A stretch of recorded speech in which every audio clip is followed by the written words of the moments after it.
Selamat datang di program Lipsync Literasi Penting dan Sikat. Jika kalian sudah menyimak beberapa materi Lipsync sebelumnya, dan kalian sudah tahu produk investasi seperti apa, profil resiko investasi kalian seperti apa, berarti sudah siap dong untuk berinvestasi.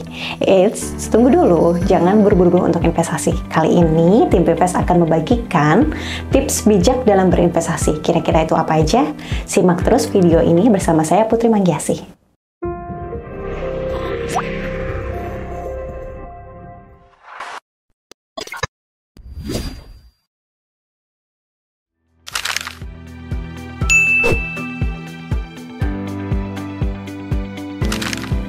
Tips yang pertama yaitu mulai investasi sejak dini.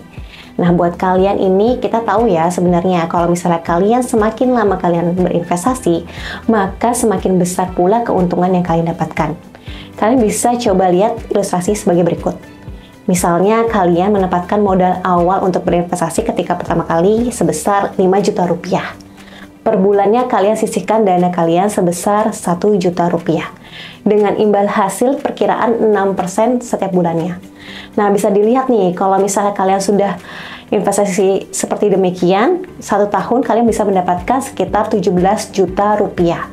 Tapi, kalau kalian berinvestasi terus-menerus sampai 5 tahun, kalian bisa mendapatkan sebesar 76 juta rupiah. Nah, bisa dibayangkan nih kalau misalnya kalian udah investasi sejak dini, berarti misalnya 5 tahun setelahnya tuh misalnya tahun ini ya, nah kalian sudah bisa menikmati sebesar 76 juta rupiah. Tapi ini tergantung dengan nominal penempatan dana dan besarnya pendapatan kalian yang kalian investasikan. Tips yang kedua yaitu mengetahui tujuan dan resiko investasi kalian masing-masing. Nah, ini biasanya kan tergantung kepada kalian ya, profil resikonya seperti apa dan tujuan investasi kalian seperti apa. Coba kali ini aku akan share kalau misalnya kalian punya tujuan investasi jangka waktu pendek, tapi kalian mempunyai profil resiko yang tinggi resikonya. Nah, apakah memang harus bisa kalau kalian dengan profil resiko tinggi ini untuk investasi jangka waktu pendek? Ternyata jawabannya kalau bisa tidak ya teman-teman, karena kalian memang harusnya investasinya untuk yang profil resiko rendah saja di investasi jangka pendek. Maksudnya adalah walaupun kalian punya profil resiko yang tinggi, tapi ya kalau untuk jangka waktu pendek nggak usah lah kalian menggunakan profil resiko yang tinggi ini. Karena kenapa? Kalau misalnya kalian mengambil jenis investasi yang profil resikonya tinggi, maka ada kemungkinan kalian akan mengalami kerugian, malah nggak untung. Nah, sebaliknya, kalau misalnya kalian punya jangka waktu tujuan investasinya yang panjang, tapi kalian mempunyai profil resiko yang rendah, gimana nih?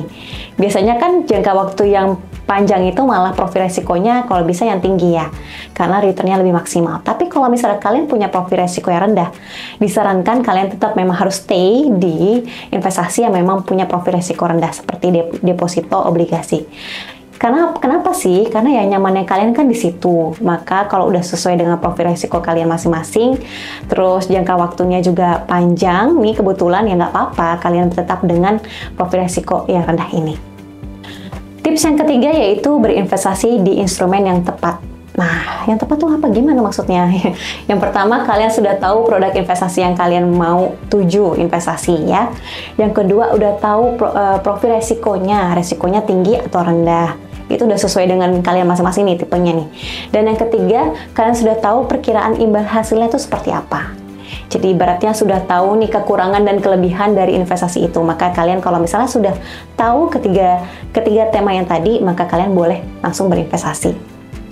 Tips yang terakhir yang tim PPS akan bagikan yaitu disiplin dalam berinvestasi. Yang paling penting dari semua tips yaitu adalah yang terakhir ini, yaitu kalian investasinya harus disiplin.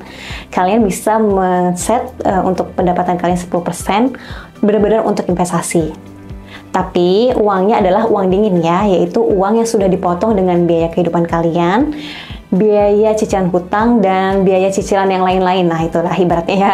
Jadi ini benar-benar memang uang yang memang kalian rasa bahwa ya ini bisa diinvestasikan. Nah, dari investasi ini juga kalian juga jangan sampai ini dijadikan sebagai beban. Kalian harus menanamkan bahwa investasi ini adalah menyenangkan, tidak menjadi beban, yang nantinya bisa menjadi kebiasaan rutin kalian masing-masing. Dan yang paling terakhir adalah Dengan adanya pendapatan kalian yang bertambah nantinya, seiring pendapatan kalian bertambah, pengetahuan kalian juga bertambah, nanti tidak menutup kemungkinan bahwa nilai investasi kalian itu bakal naik sendirinya. Misalnya yang tadinya 10%, bisalah naik ke 20%. Kalau misalnya kalian sudah cicilannya sudah berkurang dan juga pendapatan kalian bertambah, seiring juga pengetahuan investasi kalian bertambah. Dengan tips yang tadi saya bagikan, semoga membuat perjalanan investasi kalian bisa lebih menyenangkan, sehingga kalian bisa mencapai tujuan investasi yang lebih baik lagi. Jangan lupa di like dan di komen dan di share untuk materi lip sync hari ini. Saya Putri Mangkiasih, pamit.